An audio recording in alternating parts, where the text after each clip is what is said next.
कहानी की शुरुआत होती है और हमें एक ब्लैक होल को दिखाया जाता है जो अंतरिक्ष में तबाही मचा रहा था। स्पेसशिप में मौजूद लोग इस तबाही के मंजर को अपनी आंखों से देख रहे थे कि तभी कुछ ऐसा हुआ जिसकी उन्होंने कल्पना भी नहीं की थी। वो एक विशालकाय स्पेसशिप को उस ब्लैक होल से बाहर निकलते हुए देखते हैं जो उनकी ओर ही आ रहा था। वो कुछ समझ पाते उससे पहले ही उस शिप ने उन पर हमला कर दिया, जिससे उनके कई लोग मारे जाते हैं। जल्द ही उनकी शिप को हैक करके उन्हें एक मैसेज भेजा गया जिसमें एक आदमी उन्हें कहता है कि हमारे कैप्टन तुम्हारे कैप्टन से बात करना चाहते हैं। अगर तुम अपनी जान बचाना चाहते हो तो फौरन उसे हमारे शिप पर भेजो। कोई और रास्ता ना पाकर कैप्टन को उसके आगे घुटने टेकने पड़ते हैं, पर सरेंडर करने से पहले उन्होंने जॉर्ज कर्क नाम के लड़के को शिप की कमान सौंपी और कहा कि अब से तुम ही इसके कैप्टन हो, इसे हर हाल में सुरक्षित रखना। इसके बाद कैप्टन स्पेस शटल में बैठकर दुश्मन की शिप की ओर रवाना होते हैं, पर वहां पहुंचकर उन्होंने जो नजारा देखा उसे देखकर उसके दिल की धड़कन तेज हो गई। एक आदमी उससे पूछता है कि आज कौन सी तारीख है, पर जब कैप्टन ने उसे तारीख बताई तो वो समझ गए कि उस ब्लैक होल ने उन्हें समय में 25 साल पीछे भेज दिया है। ये जानते ही उन्होंने कैप्टन को तुरंत मार डाला और उसकी शिप पर हमला कर दिया। उनकी शिप जॉर्ज की शिप से हजारों गुना बड़ी थी, इसलिए जॉर्ज उनसे लड़ने के बजाय सभी की जान बचाने की सोचता है। उनका ध्यान भटकाकर जॉर्ज ने सबको एस्केप पॉड से बाहर भेज दिया, पर जब उसकी बारी आई तो शिप का ऑटो पायलट खराब हो गया, जिसका मतलब था कि अब उसे मैन्युअली ही शिप को ऑपरेट करना होगा। इसी बीच उसकी प्रेग्नेंट वाइफ शिप पर ही उसके बच्चे को जन्म देती है। वो पिता बन चुका है, ये जानकर जॉर्ज बहुत खुश होता है। उसने अपने बेटे का नाम जेम्स कर्क रखा, पर वो उसकी आवाज सुन पाता उससे पहले ही उसकी शिप दुश्मन की शिप से टकरा गई, जिसमें उसकी मौत हो गई। इसके कुछ साल बाद हम उसके बेटे जेम्स को देखते हैं, जो अब बड़ा हो चुका था। जॉर्ज के जाने के बाद उसकी मां ने दूसरे आदमी से शादी कर ली, पर जेम्स अपने नए पिता को बिल्कुल पसंद नहीं करता था। वो आए दिन उनका कुछ ना कुछ नुकसान करता रहता था, और आज उनकी पसंदीदा कार की बारी थी जिसे वो गहरी खाई में गिराने वाला था। वो इतनी तेज ड्राइव कर रहा था कि ओवर स्पीडिंग की वजह से उसके पीछे पुलिस पड़ जाती है। उन्होंने उसे रुकने को कहा, पर जेम्स कहाँ किसी की सुनने वाला था। वो अपने डैड की कार को खाई में गिरा देता है और इस कोशिश में खुद भी मरते मरते बचा। वहीं दूसरी ओर एक और प्लेनेट पर हम स्पॉक नाम के लड़के को देखते हैं, जिसका दिमाग सुपर कंप्यूटर से भी ज्यादा फास्ट था। वो मुश्किल से मुश्किल टेस्ट्स को चुटकियों में पास कर लेता था, पर क्योंकि उसकी माँ एक इंसान थी, इसलिए उसकी अपनी स्पीशीज के लोग उसे नापसंद करते थे। जल्द ही वो बड़ा हो गया और उसने अपने प्लेनेट के सबसे मुश्किल टेस्ट को पास करके वल्कन साइंस एकेडमी में नौकरी के लिए अप्लाई किया, पर आधा इंसान होने की वजह से उसे यहाँ से भी निकाल दिया जाता है, और यही अपमान उसकी जिंदगी का सबसे बड़ा टर्निंग पॉइंट बन गया। उसने हार नहीं मानी और अपनी अलग पहचान बनाने का फैसला किया। इसके बाद हमें जेम्स को दिखाया जाता है जो एक क्लब में बैठकर शराब पी रहा था। वहां एलिजाबेथ नाम की लड़की आती है जिसके साथ वो फ्लर्ट करने लगा। इतने सालों में वो बिल्कुल भी नहीं बदला था और आए दिन क्लब में ऐसे ही लड़कियों को परेशान करता था। उसे ऐसा करते देख वहां एक बाउंसर आया और एलिजाबेथ से पूछा, क्या ये लड़का आपको परेशान कर रहा है? एलिजाबेथ, जो कोई झगड़ा नहीं चाहती थी, उसे कहती है, नहीं, सब ठीक है। पर इसके बावजूद भी वो बाउंसर नहीं मानता और अपने लोगों को जेम्स को धक्के मारकर बाहर फेंकने को कहता है। जेम्स बोला, तुम क्या, तुम्हारे जैसे 4 और भी आ जाए तब भी मुझे नहीं निकाल सकते। बस इतनी सी बात पर वो बाउंसर उसे जोर का घूंसा जड़ देता है, जिसके बाद वहां लड़ाई छिड़ गई। जेम्स उन सबको बहुत मारता है, पर उसने इतनी पी रखी थी कि वो ठीक से खड़ा भी नहीं हो पा रहा था। जल्दी ही वो सारे बाउंसर्स मिलकर अकेले जेम्स पर भारी पड़ने लगे और उन्होंने जेम्स को खूब पीटा। इससे पहले वो उसे जान से मार डालते, वहां क्रिस्टोफर नाम का एक आदमी आता है, जिसके कहने पर उन्होंने जेम्स को छोड़ दिया। वो सबको बाहर जाने को कहता है क्योंकि उसे जेम्स से अकेले में कुछ जरूरी बात करनी थी। बारटेंडर से उसे पता चला था कि जेम्स कैप्टन जॉर्ज कर्क का बेटा है। जॉर्ज और पाइक ट्रेनिंग के वक्त एक दूसरे के बहुत अच्छे दोस्त हुआ करते थे, इसलिए उसे जेम्स के लिए भी हमदर्दी थी। वो कहते हैं कि तुम्हारे एप्टीट्यूड टेस्ट्स तो लाजवाब हैं, तुम्हारे लेवल का जीनियस इस पूरे मिडवेस्ट में कोई नहीं है, तो आखिर बात क्या है? तुमने अभी तक स्टारफ्लीट इंटेलिजेंस में अप्लाई क्यों नहीं किया? पर जेम्स अपने डैड की तरह ऑर्डर्स फॉलो करते हुए मरना नहीं चाहता था। ये जानकर कि जेम्स को अपने पिता की बहादुरी का जरा भी अंदाजा नहीं है, पाइक को काफी बुरा लगता है। वो कहते हैं कि उस दिन तुम्हारे पिता सिर्फ 8 मिनट के लिए स्टारशिप के कैप्टन बने थे और उस 8 मिनट में उन्होंने 800 जानें बचाई, जिसमें तुम्हारी माँ और तुम भी शामिल थे। उम्मीद है तुम उनसे बेहतर करोगे। वो जेम्स को एक कार्ड थमाते हुए बताते हैं कि कल सुबह नए लोगों की भर्ती है, तुम वहां आ सकते हो। अगर सब सही रहा तो 4 साल बाद एक ऑफिसर की पोस्ट और 8 साल बाद तुम्हारा अपना शिप होगा। उसकी बातों का जेम्स पर बहुत गहरा असर हुआ था, इसलिए वो बिना कोई सवाल किए अगले दिन चुपचाप स्टारफ्लीट हेडक्वार्टर्स पहुंच जाता है। वहां उसे ढेर सारे लोग दिखाई दिए जिन्हें अगले 4 साल तक ट्रेन किया जाना था। जेम्स को वहां वो लड़की भी मिलती है जिसकी वजह से कल रात उसकी पिटाई हुई थी। कुछ ही देर में वहां एक आदमी आया जो पेशे से एक डॉक्टर था। शुरू में तो जेम्स और उसकी बिल्कुल नहीं बनती, पर जल्द ही दोनों में अच्छी दोस्ती हो गई।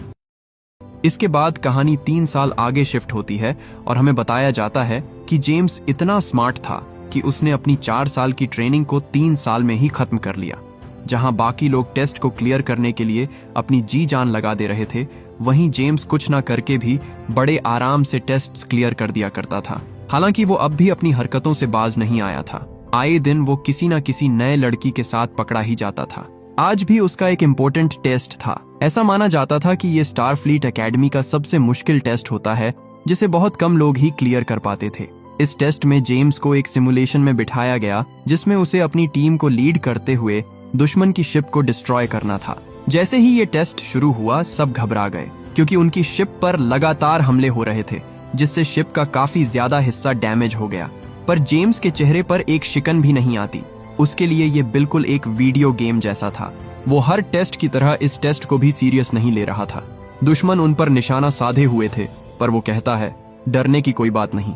सुपरवाइजर को लगा कि वो इतनी गंभीर सिचुएशन को हल्के में ले रहा है। वो उसे टेस्ट में फेल करने ही वाले थे कि तभी अचानक उनके शिप की पावर चली गई और जैसे ही वापस आई, जेम्स ने दुश्मन पर हमला कर उनकी शिप को मार गिराया। उसने बिना नुकसान काम पूरा किया, दुश्मन की शिप तबाह कर दी और तो और उनका कोई साथी जख्मी भी नहीं हुआ। और ये सब उसने एक सेब खाते खाते कर दिया था। एग्जामिनर को तो अपनी आंखों पर यकीन ही नहीं होता। वो बोला, ये लड़का इतनी आसानी से टेस्ट कैसे पार कर गया? जिस पर स्पॉक, जिसने ये टेस्ट डिजाइन किया था, कहता है, यही तो मैं भी जानना चाहता हूँ। उसे लगा कि उसने जरूर चीटिंग की है क्योंकि आज तक कोई भी उसके टेस्ट को पास नहीं कर पाया था। अगले दिन जेम्स को एकेडमी के टॉप एग्जीक्यूटिव्स के सामने पेश किया जाता है। उसकी रिपोर्ट में ये लिखा था कि उसने काउंसिल के नियमों को नहीं माना और अपनी मर्जी के मुताबिक काम करके अपने ओहदे का गलत इस्तेमाल किया है।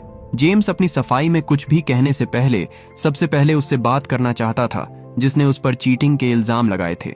यहाँ पहली बार जेम्स और स्पॉक का आमना सामना होता है और जेम्स उसके मुंह पर कहता है कि तुम्हारा ये टेस्ट किसी काम का नहीं। तुमने इस टेस्ट को ऐसे डिजाइन किया था कि कोई भी इसे पास ना कर सके। इस टेस्ट को जीता ही नहीं जा सकता, इसलिए मुझे इसे पास करने के लिए अपने तरीके बदलने पड़े। काउंसिल जिसे नियमों का उल्लंघन मानती है, वो असल में जीतने का एकमात्र तरीका था। लेकिन स्पॉक अपने पक्ष में कहता है, उसने उस टेस्ट में कई लोगों की जान मुसीबत में डाली। टेस्ट का मकसद था डराना। अगर डरोगे तभी मौत से बच पाओगे। अपने साथ क्रू मेंबर्स को बचाना तुम्हारी जिम्मेदारी थी। एक स्टारफ्लीट कैप्टन में ये खूबियां होना जरूरी है। वहां बैठे सभी लोगों को स्पॉक की कही बात सही लगी। सीनियर्स जेम्स के खिलाफ फैसला सुनाने ही वाले थे कि तभी उन्हें वल्कन प्लेनेट से एक इमरजेंसी अलर्ट आया। खतरा इतना बड़ा था कि हियरिंग को बीच में ही रोककर सारे कैंडिडेट्स को तुरंत हैंगर 1 में रिपोर्ट करने को कहा जाता है। एक एक कर उन सब के नाम पुकारे जाते हैं जिन्हें इस मिशन पर जाना था, पर जेम्स का नाम नहीं लिया जाता। पूछने पर उसे पता चला कि एकेडमी ने उसे सस्पेंड कर दिया है। इसका मतलब वो इस मिशन में शामिल नहीं हो सकता था। सब उसे अकेला छोड़कर जा ही रहे थे कि तभी उसके दोस्त लियो के दिमाग में एक जबरदस्त आइडिया आया। वो जेम्स को अपने साथ मेडिकल लैब में ले जाता है जहां उसने उसे एक वायरस से इन्फेक्ट कर दिया। वायरस अंदर जाते ही जेम्स बीमार पड़ने लगता है। उसे बाईं आंख से दिखना बंद हो गया। वो अपने पैरों पर ठीक से खड़ा भी नहीं हो पा रहा था। गार्ड उन्हें एंट्री पॉइंट पर रोक लेता है, पर लियो ने बताया कि ये उसका पेशेंट है, इसे अकेला नहीं छोड़ सकते। मेडिकल इमरजेंसी के तहत उसे तुरंत शिप में ले जाना जरूरी है। अभी इलाज नहीं हुआ तो ये मर सकता है। झूठ बोलकर उन्हें एंट्री तो मिल गई, पर जेम्स की तबीयत खराब होती जा रही थी। स्पेस में पहुंचते ही लियो ने सबसे पहले जेम्स को उस वायरस का एंटीडोट दिया जिससे वो कुछ देर के लिए बेहोश हो जाता है। वहीं कैप्टन पाइक शिप को टाइम जंप के लिए तैयार करते हैं।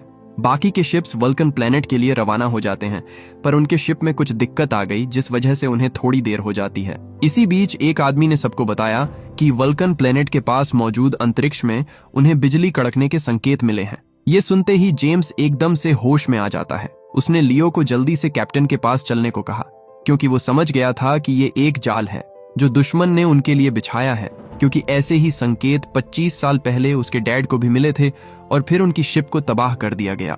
पर तभी उस पर दवाइयों के साइड इफेक्ट्स होने लगते हैं। वो जल्दी एलिजाबेथ के पास जाता है, पर कुछ बताने से पहले ही उसकी जबान को लकवा मार गया। किसी तरह गिरते पड़ते वो कंट्रोल रूम तक पहुंचता है और कैप्टन को बताता है कि हमें वहां नहीं जाना चाहिए, अगर गए तो सब मारे जाएंगे।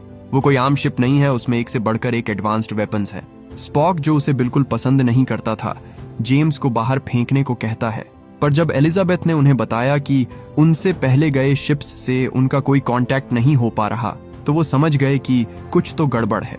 पाइक ने तुरंत रेड अलर्ट जारी कर दिया, पर अफसोस तब तक बहुत देर हो चुकी थी।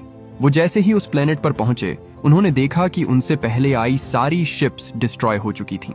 उनके मलबे से बचते हुए वो आगे बढ़ ही रहे थे कि अचानक उन पर हमला हो गया। जेम्स का शक एकदम सही था। हम यहाँ उसी शिप को देखते हैं जिसने 25 साल पहले उसके पिता की जान ली थी। वो एक बड़ी सी मशीन की मदद से वल्कन प्लेनेट के कोर में छेद कर रहे थे ताकि उस प्लेनेट को डिस्ट्रॉय कर सके। उस शिप का कैप्टन उनकी स्टारशिप को उड़ाने ही वाला था कि तभी उसकी नजर शिप पर लिखे नंबर पर पड़ी और उसने तुरंत हमला रोकने को कहा। कैप्टन पाइक कहते हैं कि तुमने बेवजह हमारी फेडरेशन के खिलाफ जंग शुरू कर दी है, पीछे हट जाओ, उसके बाद तुम जहां चाहो मैं वहां तुम्हारी फेडरेशन से बात करने को तैयार हूं।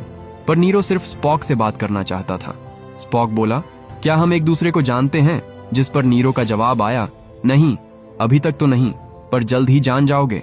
उसकी डिमांड थी कि उनके कैप्टन को बिना किसी शर्त के उनकी शिप पर आना होगा और हमारी हर बात माननी होगी।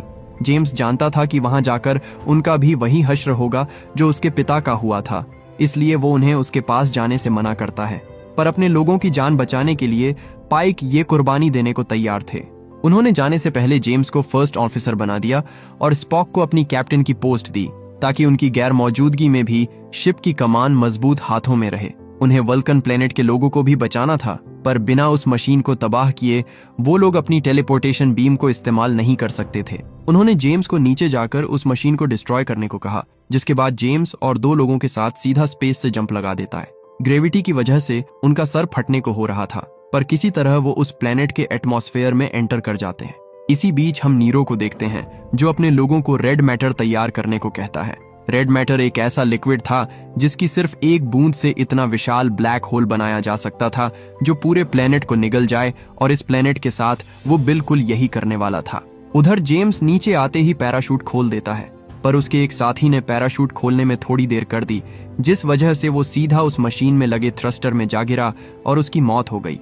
जेम्स भी मरते मरते बचा, पर होश संभालने से पहले ही कुछ लोग उस पर हमला कर देते हैं। उनके बीच जबरदस्त फाइट होती है, पर आखिर में वो दोनों सबको मारकर उस मशीन को डिस्ट्रॉय कर देते हैं, जिससे उनकी टेलीपोर्टेशन बीम फिर से काम करने लगी। नीरो को पता चला कि उन लोगों ने उनकी ड्रिल को खराब कर दिया था, पर उसका कोई फायदा नहीं था क्योंकि वो कोर तक पहुंच चुके थे। इसके बाद उन्होंने रेड मैटर को लॉन्च कर दिया, जो सीधा उस प्लेनेट के सेंटर में जाकर गिरता है। स्पॉक समझ गया कि वो लोग एक ब्लैक होल बना रहे हैं जो उसके पूरे प्लेनेट को निगल जाएगा। वो कुछ भी करके वहां मौजूद अपने परिवार को बचाना चाहता था, पर वो लोग एक ऐसी चट्टान के नीचे रहते थे जहां से उन्हें टेलीपोर्ट करना मुमकिन नहीं था। इसी बीच थ्रस्टर बंद होते ही जेम्स का पार्टनर फिसल कर नीचे गिर जाता है। उसके पास पैराशूट नहीं था, इसलिए जेम्स भी अपनी जान की परवाह किए बिना उसे बचाने के लिए नीचे कूद जाता है। उसने अपने लोगों को उन्हें ऊपर खींचने को कहा, पर वो इतनी तेजी से नीचे गिर रहे थे कि उनकी लोकेशन लॉक नहीं हो पा रही थी। उन दोनों ने तो मान लिया था कि अब वो नहीं बचने वाले, पर तभी एक आदमी उन्हें मैन्युअली ट्रैक करके उन्हें वापस शिप में खींच लिया। उनके वापस आने के बाद स्पॉक नीचे जाता है और देखता है कि उसका प्लेनेट डिस्ट्रॉय हो रहा है।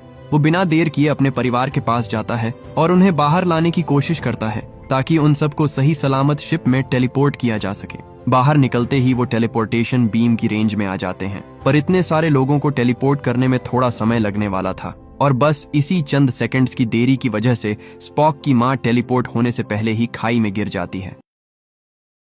स्पॉक ने उन्हें पकड़ने की कोशिश की थी, पर उससे पहले ही वो टेलीपोर्ट हो गया। शिप में मौजूद हर शख्स को उनकी मौत का अफसोस था, पर जो दर्द स्पॉक महसूस कर रहा था उसे कोई समझ नहीं सकता था। स्पॉक अपने प्लेनेट को अपनी आंखों के सामने डिस्ट्रॉय होते हुए देखता है, जो उसके दिल में एक ऐसा खालीपन छोड़ जाता है जिसे वो कभी भर नहीं पाएगा।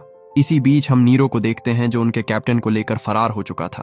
वो पाइक से अर्थ की फ्रीक्वेंसी को बंद करने के कोड्स पूछता है, पर कैप्टन जानते थे कि अगर उसे वो कोड्स पता चले तो वो अर्थ का भी वही हाल करेगा जो उसने इस प्लेनेट का किया।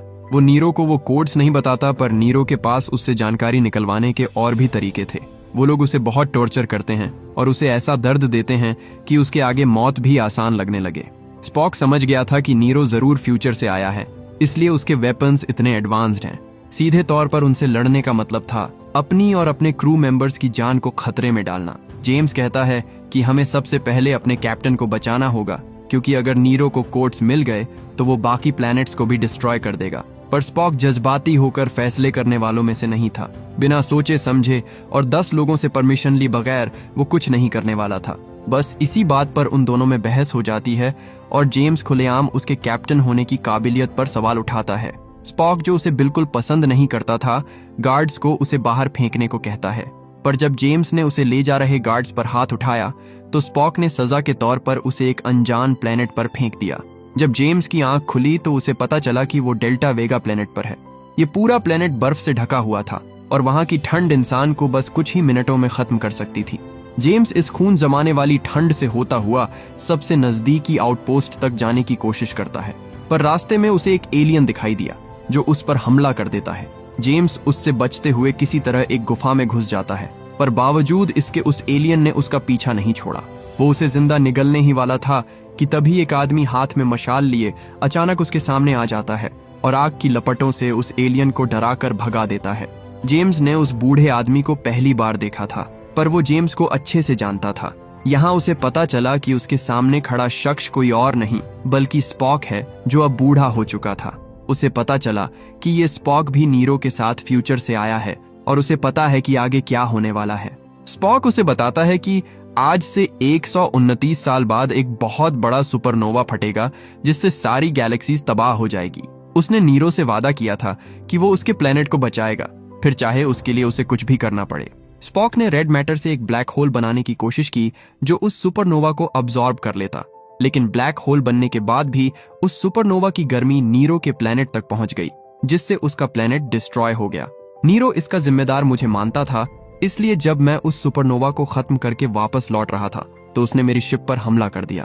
खुद को बचाने की कोशिश में हम दोनों उस ब्लैक होल में खींचे चले गए, जिसने हमें समय में 25 साल पीछे धकेल दिया। नीरो सबसे पहले उस ब्लैक होल से बाहर निकला और आते ही उसने तुम्हारे पिता पर हमला कर दिया। ब्लैक होल से निकलने के बाद उसने मेरे भी बाहर आने का इंतजार किया। ब्लैक होल के अंदर जो समय मेरे लिए मिनटों में था वो उसके लिए सालों में था, इसलिए उसने अगले 25 सालों तक मेरे लौटने का इंतजार किया और जब मैं बाहर आया उसने अपने प्लेनेट की तबाही के लिए मुझे जिम्मेदार ठहराया। उसने मेरी शिप छीन ली और मेरी जिंदगी बख्श दी ताकि मैं उसके डर को महसूस कर सकूं। उसने मुझे यहाँ फेंक दिया ताकि मैं भी उसकी तरह अपनी प्लेनेट को डिस्ट्रॉय होता देखूं। कर जेम्स का कुछ देर के लिए सर चकरा जाता है। वो इसके बारे में जल्द से जल्द अपने लोगों को बताना चाहता था, पर दिक्कत ये थी कि उसके टाइम का स्पॉक इस वाले स्पॉक जैसा नहीं था। वो उसकी बात पर कभी भरोसा नहीं करता। इसके बाद वो दोनों नजदीकी आउटपोस्ट पर जाते हैं जहां उनकी मुलाकात एक शानदार लेकिन थोड़े सन की इंजीनियर से होती है। स्कॉट एक ऐसे डिवाइस पर काम कर रहा था जिससे किसी भी चीज को एक प्लेनेट से दूसरे प्लेनेट पर भेजा जा सकता था, यहाँ तक कि वो किसी इंसान को वार्प स्पीड से ट्रेवल कर रही शिप पर भी टेलीपोर्ट कर सकता था। पर इस दौरान उसने फेडरेशन के कई नियम तोड़े और इसी वजह से फेडरेशन ने सजा के तौर पर उसे 6 महीनों के लिए इस सुनसान प्लेनेट पर अकेला छोड़ दिया। स्पॉक, जो फ्यूचर से आया था, उसे बताता है कि तुम्हारी थ्योरी सही है, ये डिवाइस काम करता है, हम भविष्य में उसी को इस्तेमाल करेंगे। उसने उसकी इक्वेशन में कुछ फेरबदल किए जिससे उसका डिवाइस काम करने लगा। स्पॉक जेम्स को बताता है कि तुम्हें वापस जाकर कैप्टन बनना होगा, वरना हम नीरो को नहीं रोक पाएंगे।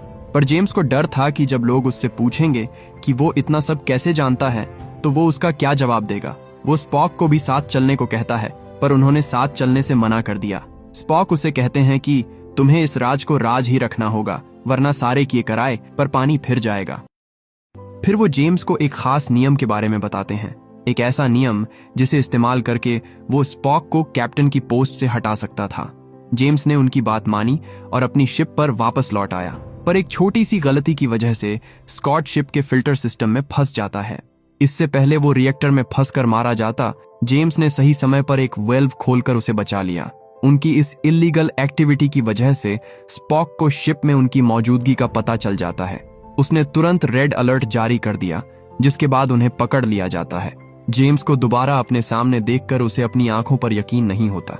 उसने पूछा, हम वार्प स्पीड से ट्रेवल कर रहे हैं, फिर भी तुम शिप में कैसे पहुंचे? पर जेम्स उसे कुछ भी बताने से मना कर देता है। इसके बाद उसने स्कॉट से भी यही सवाल किया और उसे धमकी दी कि अगर तुमने जवाब नहीं दिया तो तुम्हारा कोर्ट मार्शल होगा। लेकिन जेम्स उसे भी चुप रहने को कहता है। इसके बाद जेम्स वही करता है जो स्पॉक ने उसे करने को कहा था। वो उसे गुस्सा दिलाता है। कैप्टन होने के नाते स्पॉक को अपने इमोशंस पर काबू रखना था, पर जेम्स ने उसे ऐसी ऐसी बातें बोली जिस वजह से स्पॉक को गुस्सा आ गया। वो जेम्स को बहुत पीटता है, पर जल्द ही उसे एहसास हुआ कि उसने कितनी बड़ी गलती कर दी है। उसने अपने फर्स्ट अफसर पर हाथ उठाकर नियमों का उल्लंघन किया था। उसे लगा कि वो कैप्टन बनने के लायक नहीं है, जिसके बाद उसने अपनी पोस्ट से रिजाइन दे दिया। इसी बीच एक आदमी जेम्स को बताता है कि उसने नीरो की शिप की लोकेशन को ट्रैक कर लिया है, पर वो सीधे वहां नहीं जा सकते क्योंकि ऐसा करते ही वो उनके रेडार में आ जाते। पर स्कॉट, जो एक जीनियस इंजीनियर था, कहता है कि उसे पता है कि दुश्मन की नजरों से बचकर वहां तक कैसे पहुंचना है। इस मिशन में स्पॉक भी उनकी मदद करने को तैयार था और ऐसा लगने लगा था कि जेम्स और उसमें बनने लगी हैं। उधर हम नीरो को देखते हैं, जिसका अगला निशाना पृथ्वी थी। वो अर्थ के एटमॉस्फेयर में ड्रिल मशीन लॉन्च करता है, जिससे निकलने वाली हाई एनर्जी लेजर बीम अर्थ के कोर में छेद करने लगती है। पर उसे अंदाजा भी नहीं था कि जेम्स उसके बहुत करीब पहुंच चुका था। स्कॉट अपने डिवाइस का इस्तेमाल कर उन दोनों को सीधा नीरो की शिप में टेलीपोर्ट कर देता है, पर वहां पहुंचते ही वो गार्ड्स की नजर में आ गए।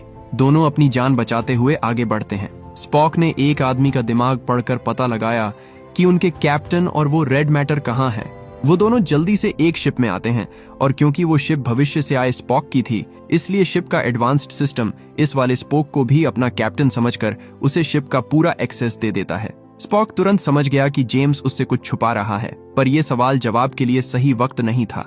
स्पॉक उस शिप को लेकर पृथ्वी की ओर रवाना हो जाता है। जब नीरो को पता चला कि स्पॉक ने उनकी ड्रिल को डिस्ट्रॉय कर दिया है, तो वो अपने लोगों को उसकी शिप को उड़ाने को कहता है, ये जानते हुए भी इससे उसकी शिप में रखा रेड मैटर इग्नाइट हो जाएगा।